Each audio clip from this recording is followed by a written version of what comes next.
For a discussion on universal request, we're first going to start with an HR case.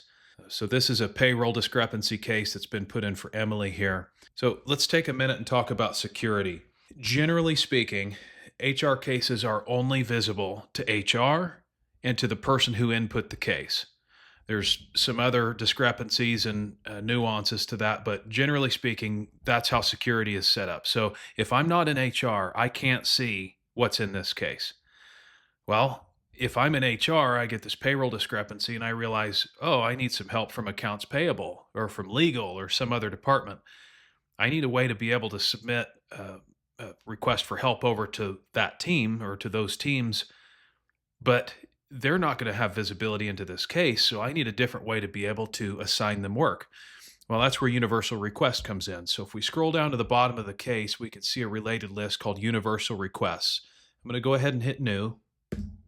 And I'm brought to this brand new universal request. So I can see it's got a different nomenclature here, starting with universal request and then a unique identifying number. I can add in my own short description, and I can add in whatever details or directions I want for the assignee that I'm going to assign this task.